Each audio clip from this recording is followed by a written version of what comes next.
안녕하세요. 저는 울산과학기술원 에너지화학공학부에 재학 중인 이준희라고 합니다. 이렇게 귀한 소통의 자리를 마련해 주신 과기부, 한림원, 또 난제 지원 협력단 단장님들과 또 귀한 국민들께 진심 어린 감사와 존경의 말씀을 드립니다. 제가 가져온 난제는 반도체 내 개별 원자에 바로 정보를 저장할 수 있을까에 대한 어떤 해답 중에 하나로 원자 반도체를 생각해 보았습니다. 한 대학원생이 저에게 어느 날 물어봤어요. 교수님, 물질에 어디까지 정보를 저장할 수 있을까요? 저는 그가 사랑하는 리차드 파인만의 어떤 유언을 들려주고 싶었어요. All things are made of atom. 즉, 모든 것이 원자로 구성되어 있다. 아마 원자가 아닐까 생각합니다. 한번 난제를 정해 볼게요. 저희가 지금 사용하고 있는 모든 반도체 트랜지스터와 그 다음에 개별 소자의 속도와 그 다음에 퍼포먼스와 속도, 그 다음에 기존 CPU의 집적도가 올해를 기점으로 이제 한계에 다다르고 있습니다. 이것은 어떤 개별적인 기술의 한계가 아니라 그동안 눈부시게 발전했던 나노 과학의 근본적인 한계입니다. 기존의 정보를 저장하는 방식을 여러분 핸드폰을 한번 열어볼게요. 핸드폰 열어보시면 D램이랑 플래시 메모리가 있는데 기본적으로 D램은 이 금속판 위에 수만 개의 전자를 얹어놔서 고작 1비트를 저장합니다. 비휘발성인 플래시 메모리도 특정한 거대 수십 나노 공간 안에 한 수만 개의 전자를 강력하게 밀어 넣어서 고작 1비트를 저장합니다. 이러할 때 아무리 기존의 나노 과학이 발전을 해서 이러한 것들의 개별 기술을 해결할지라도 결국 수나노 이하에서는 물성이 완전히 사라지는 어마무시한 스케일링 법칙이라는 게 있어요. 이 과학적으로 절대 되지가 않습니다. 무어의 법칙이 깨진 지 오래고요. 향후 지금 바이든 정부와 유럽연합도 자체 반도체 생산에 들어갔어요. 이 끝이 명확히 보이는 이 전쟁에서 더 이상 메모리 초격차를 유지할 방법이 없습니다. 그러면 도대체 물질을 사용하는 인류가 어떻게 이런 난제를 해결하고 극복을 하였을까요? 저희는 한번 역사를 돌아보겠습니다. 2차 세계대전이 한참일 때 기존에 한 가지 패러다임이 있었어요. 물질로 무기와 또 이렇게 폭탄을 만들자. 하지만 여러분 생각을 해보세요. 내가 1g의 물질이 있으면 총알 하나 만들기 쉽지 않습니다. 하지만 아인슈타인의 상대성 이론에 기반을 해서 매스와 에너지가 이퀄하다는 그런 새로운 패러다임을 사용하면은 1g의 질량만으로 마치 도시 하나를 폭파시킬 수 있는 굉장히 거대한 에너지를 얻을 수 있어요. 당시에는 도대체 이런 에너지를 누가 쓸 수 있을 것인가 많이 고민했는데 결국엔 연합군이 먼저 제어를 시작했죠. 반도체를 한번 살펴볼게요. 지금 우리가 물질을 통해 사용하는 반도체가 고작 1g에 한 수백 테라바이트, 즉 여러분 한 사람의 DNA 정보가 보통 10의 21승으로 수백 제타바이트가 필요합니다. 즉 지금의 반도체 기술로는 전 세계 인구의 스마트폰을 다 모아도 나 한 사람의 소중한 DNA 정보를 담을 수가 없어요. 지금 반도체 전쟁은 사실 2차 세계대전 못지 않은 것 같아요. 바로 집적도에 성공한 승자만이 모든 게임을 싹쓸이하는 어떤 승자 독식 체제에 있습니다. 지금 2나노, 3나노, 나노 한계 공정으로 들어가는 시대에 아마 곧 원자에 다시 한번 귀를 기울일 시대가 되지 않았나. 역사는 우리에게 이렇게 말해줍니다. 그러면 원자에 정보를 저장할 수는 없을까요? 그렇지 않습니다. 원자에 계속 정보를 저장하려는 인류의 시도가 있었어요. 주로 IBM과 같은 그런 회사들과 많은 선진 대학들에서 진행을 하고 있습니다. 보시면 원자 메모리라고 해서요. 이 미시 세계에서는 양자역학이 작용하고 원자끼리의 강한 양자역학에 의한 공유결합이 작용합니다. 따라서 이 공유결합을 거슬러서 원자 한 개를 이렇게 강력한 전기장으로 띄어서 금속판에 붙여서 수백 테라바이트급의 원자 메모리를 만들고 있어요. 하지만 이것은 대기 중에 산소나 질소 같은 원자가 반응하면 안 되기 때문에 극진공과 굉장히 낮은 영하의 온도에서 이 양자역학을 잘 사용해서 조심스럽게 이루어지고 있습니다. 하지만 여러분들 우리가 존재하는 거시 세계는 어떤가요? 바둑을 두실 때 저희 양자역학 이런 거 많이 고민 안 하죠? 그냥 바둑돌 하나하나 두면서 수만 가지의 기보를 저희 아들도 잘 학습하고 기억하고 있어요. 이것은 곧 미시 세계와는 다르게 거시 세계에서는 굉장히 약한 중력과 관성 등의 고전력학이 작용하기 때문이죠. 이 두 개를 연결할 패러다임이 정말 쉽지가 않습니다. 저희 대학교 때 교수님들이 말씀하셨어요. 스케일이 모든 것을 결정한다. 네, 굉장히 훌륭하신 교수님이라고 믿습니다. 그래서 실제로 보시면 파장을 보시면 그 수미터에 거시에서 존재하는 스케일이 있고요. 그 다음에 양자역학이 작용하는 미시 세계, 그 다음에 이 두 개를 연결하는 중간 시계가 있습니다. 근데 이 스케일에 따라서 온도도 다르고요. 그 다음에 에너지는 어마어마하게 증가합니다. 이것을 곧 분산된 띠라고 얘기하는데요. 그렇기 때문에 스케일에 따라 에너지가 다르고 보이는 현상과 패러다임도 제각각입니다. 심지어 이 중시계는 굉장히 어려워서 아직 잘 이해를 못하고 있어요. 그러면 저희가 새로운 패러다임을 만들어야만 되는가? 한번 역설적으로 패러다임을 좀 버려볼게요. 왜냐하면 지난 수백 년간의 과학이 패러다임을 만들고 또 이 다른 패러다임을 연결하고 또 연결된 패러다임에 따라 다른 기술들을 많이 개발해 왔어요. 하지만 이러한 것들이 이 중간 단계에서 하나만 실패할지라도 어떻게 되죠? 네. 저희는 원자까지 도달할 수 없어요. 네. 이거는 과학사적으로 계속 지속돼야 될 시도지만 토마스 쿤의 과학혁명을 비롯한 여러 이론들에 의해서 하지만 정말 긴급한 난제라면 이 반도체 전쟁과 같은 긴급한 난제라면 어떤 좀 더 쉬운 패러다임 즉 사람에서부터 원자에 이르기까지 정말 한 가지만으로 이해할 수 있는 정말 쉽고 어떤 고속도로 같은 패러다임이 있다면 정말 다른 언어를 쓰시는 모든 전문가님들을 모아놓고 빨리 난제를 해결할 수 있는 그런 좋은 기회를 얻을 수 있지 않을까 이렇게 생각을 합니다. 최근에 잠깐 저희 자랑을 좀 할게요. 저희 연구단에 거시 세계부터 우리가 존재하는 원자의 세계에 이르기까지 단 한 가지의 패러다임으로 이해할 수 있다. 우리는 더 이상 패러다임을 만들 필요가 없다. 이러한 어떤 굉장히 충격적인 이론이 저희 연구단에 의해서 순수한 이론 논문으로 사이언스지에 보고가 됐어요.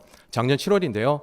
또 이것을 보고 사이언스지에서 각계의 전문가님들을 모아 놓으시고 작년 9월에 논평이라고 퍼스펙티브를 내어주셨어요. 이것은 어떤 것이냐면 다이폴라 슬라이시즈, 즉 원자 한 층, 옹스트롱 영역의 한 층 한 층을 바로 우리 거시 세계에 메모리로 쓸 수 있다.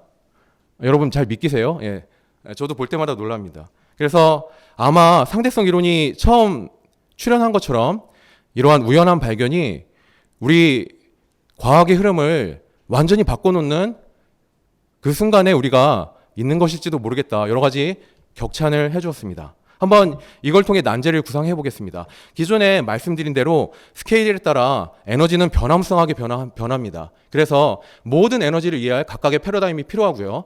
인류는 이거를 위해 끊임없이 도전을 하였습니다. 하지만 이러한 것은 굉장히 과학사적 역사적으로 의미가 있기 때문에 계속 맡기고요. 그렇지만 이런 거는 어떨까요?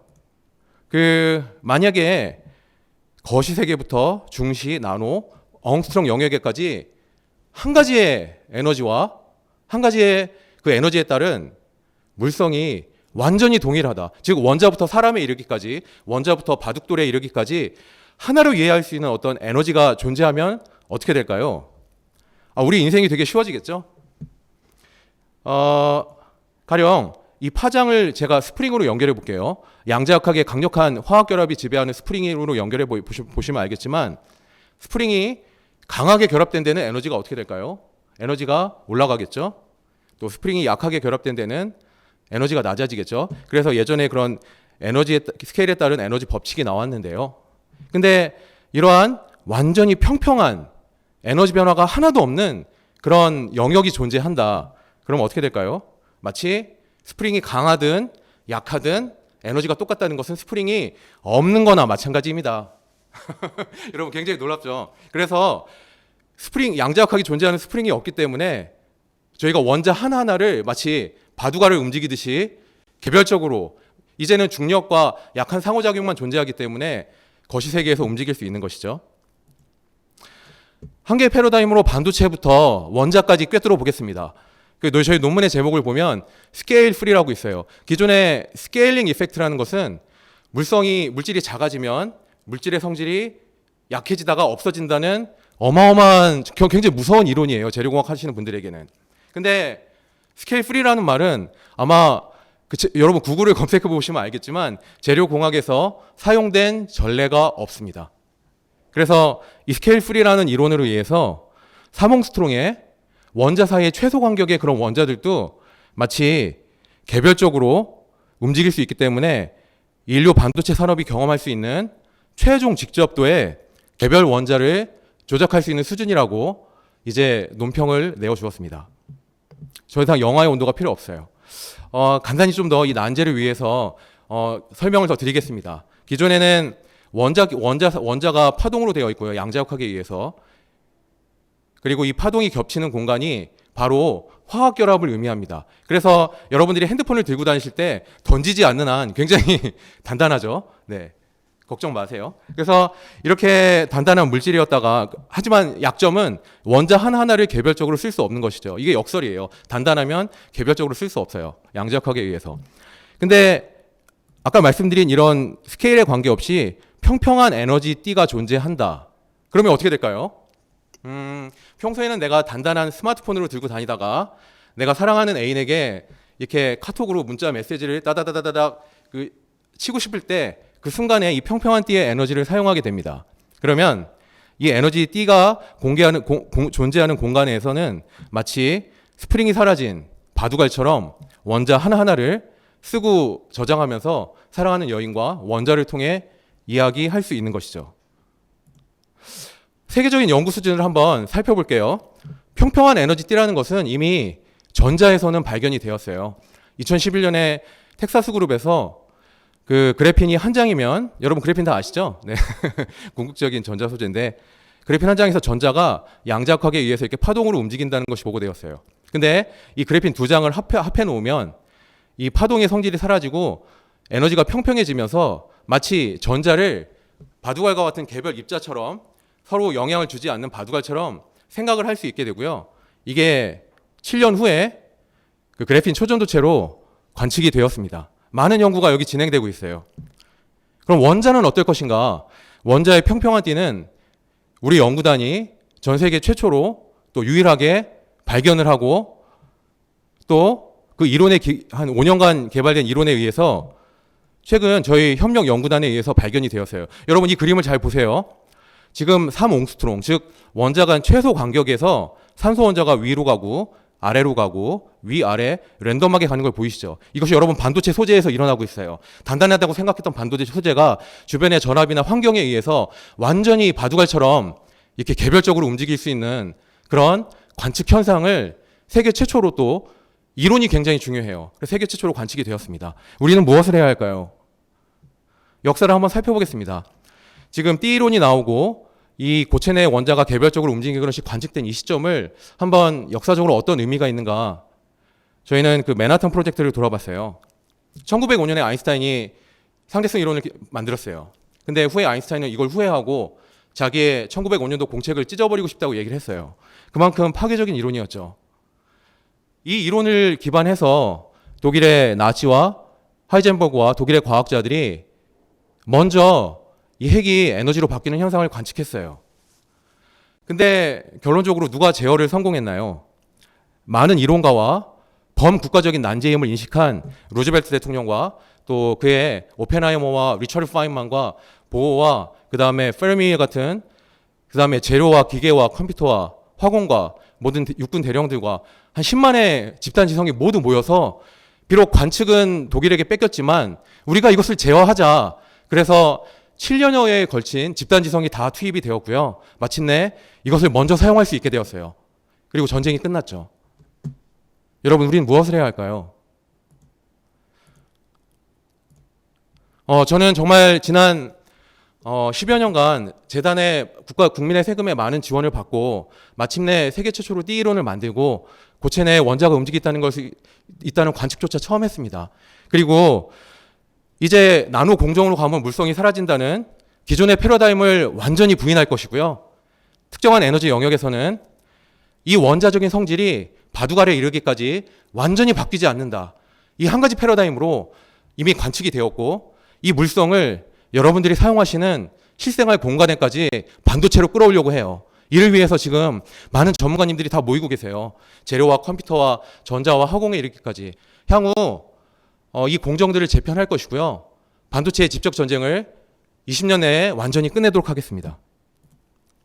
지금 대중들께서도 저희 그 원자 반도체 이론으로 많이 관심을 갖고 계세요. 이미 많이 동참하고 계십니다. 이 양자역학이 아니라 고전역학으로 굉장히 원자를 쉽게 메모리로 저장할 수 있다는 이론 때문에 저희 질문도 많이 해주시고 중고등학생들도 이게 저희가 답장을 열심히 하고 있어요. 외국 연구진에겐 답장을 잘 안 하는데 제가 이렇게 중고등학생 여러분들께 많이 답장하고 있습니다. 얼마든지 참여해 주시고 이렇게 쉬운 이론과 원자까지 도달할 수 있는 법칙에 동참하시길 원합니다.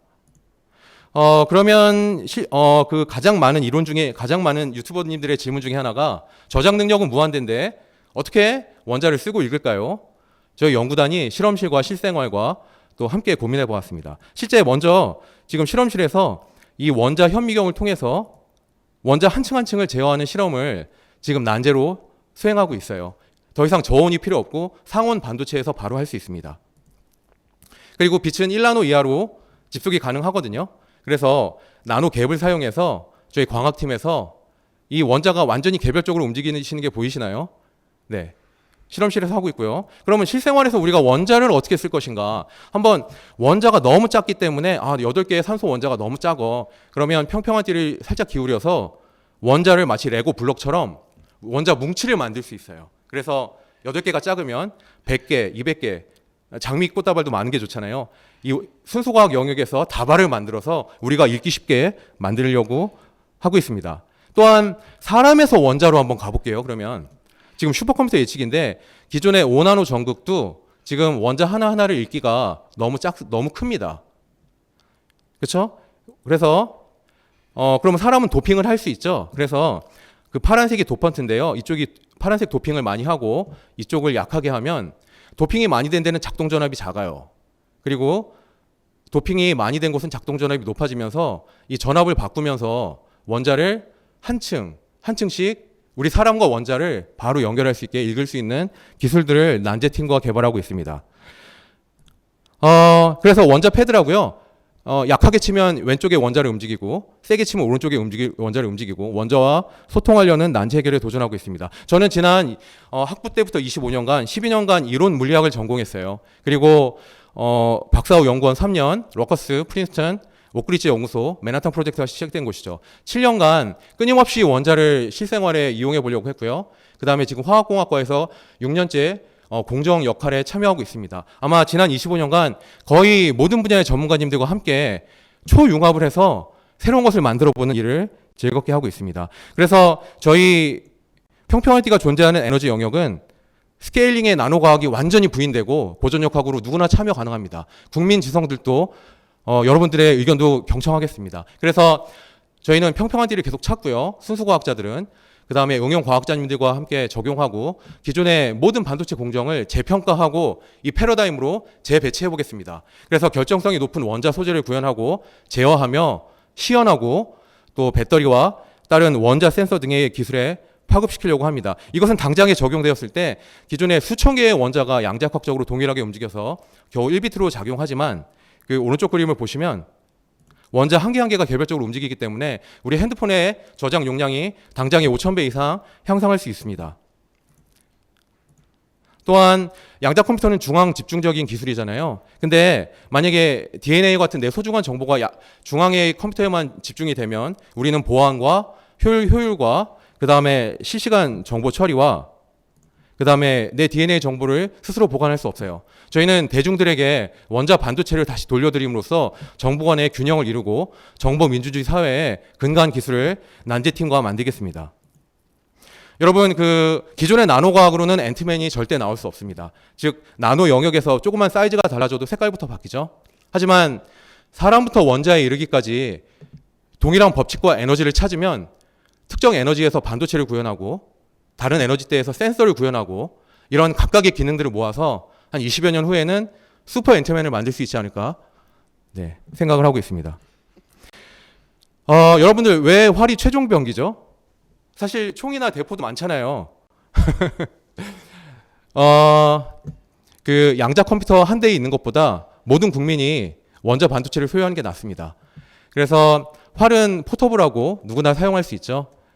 아마 기존의 나노 과학은 결국엔 원자를 사용하는 데까지 이를 것입니다. 역사가 이를 말해주고 있고요. 원자 폭탄의 예로는 이론과 관측은 유럽이 했지만 이를 제어하고 사용하는 것은 미국이 하였습니다. 이 원자 반도체는 어떻게 될까요? 이론과 관측은 여러분들께서 주신 세금으로 이미 저희 연구단에서 완성을 했고요.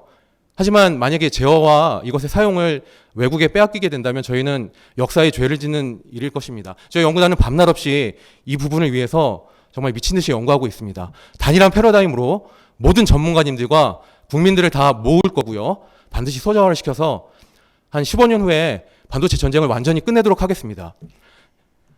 정말 이것은 정보의 대중화를 할 수 있는 굉장히 파퓰러한 기술이고요. 전자 한 개보다 원자 한 개는 기능은 떨어지지만 대신에 모든 대중들이 스마트폰 안에 최종 병기로 갖고 다니면서 이제 대중도 정보화 전쟁에 참여할 수 있습니다. 우리나라는 반도체가 1956년에 나왔지만 지금 미국에서 나왔지만 우리나라가 제일 잘 만들잖아요. 반도체 세계 최고의 노하우를 가지고 있습니다. 여기에 어린아이부터 반도체에 대해 잘 알아요. 국민 지성을 연결할 평평한 띠를 만들겠습니다. 제가 전문가위원회 답변을 해드릴게요. 지금 우리나라에 강주전체 해외에 우리나라에 굉장히 전문가님들이 많습니다. 하지만 아직 패러다임의 부재로 수십 나노 영역, 기존의 나노과학의 한계에 아직 머물러 계시고요. 저희는 원자 반도체로 정말 생각조차 못한 first only를 만들어냈고요. 그 다음에 이것은 곧 원자를 향해 가는 시대에 베스트가 될 것입니다. 많은 실험팀과 소자팀들과도 협력을 아끼지 않고 있습니다. 지난 강유전체 그 이론 논문이 사이언스 역사상 100년의 역사상 처음 저희가 실렸어요. 이 강주전체라는 메모리 물질이 1920년대에 발견되었는데 이 도메인이라는 수백 나노 영역의 정보를 저장하다 유니셀이라는 어떤 최적의 원자 몇 개로 저장할 수 있다는 패러다임 시프트를 저희 사이언스의 논문이 이뤄냈고요. 많은 전문가들이 이제 논평을 통해 격찬하고 있습니다. 이것은 강주전체 100년을 마무리하고 다시금 향후 다른 100년을 준비하는 어떤 패러다임의 상대성 이론과 같은 기념비적인 논문으로 인정을 해주고 있어요. 난제팀이 필요합니다. 기존의 강주전체는 이렇게 기울어진 띠에 의해서 수십 나노 이하 이상의 도메인을 만들었다면 저희의 평평한 띠로 인해서 원자를 바둑알처럼 이렇게 개별적으로 조절할 수 있습니다. 저희 실험을 보시면 기존의 모든 반도체 그레인들이 100나노, 몇십 나노에 멈춰 있는데 저희는 이거를 오더가 한두 개 이상 높은 3옹스트롬까지 원자 영역까지 완전히 낮추었습니다. 모든 설계와 공정을 재편하고 있어요. 유니셀로 스위칭 되고요. 그리고 슈퍼컴퓨터에 의한 어떤 최적의 이론 기술을 갖고 있고요. 다양한 실험팀들을 또 대여팀들을 연합하고 있습니다. 평평한 띠를 원자에서 발견한 것은 세계 최초고 또 유일합니다. 아인슈타인이 여러분들 사이언스의 중력 이론 논문을 냈는데 이것은 그가 상대성 이론으로 노벨상을 받은 이후에요. 사이언스가 실용적인 저널이기 때문에 이론 논문을 받아주질 않습니다. 하지만 저희가 이걸 뚫어냈고요. 이를 실험으로 최근에 관측했고 또 저희가 원자 분열을 관측한 독일의 사례처럼 지금 역사적으로 그 단계에 있습니다. 정말 소저하고 제어하는 것을 다른 나라에 뺏기고 싶지 않아요. 정말 모든 팀과 협력을 부산대 카이스트 포항공대 서울대 지스트 모든 팀과 협력을 하고 있습니다. 향후 500TB급의 정말 최종 집적 메모리가 가능하게 될 것이고요. 정말 이 아인슈타인의 상대성 이론은 요즘 GPS 같은 전자기기에도 쓰이고 있어요. 2나노, 3나노 이하 곧 원자까지 사람들이 건드릴 수밖에 없는 시대에 저희가 먼저 앞서갈 수 있는 기술을 이 난제의 협력을 통해 만들기를 간절히 소망합니다. 경청해 주셔서 감사합니다.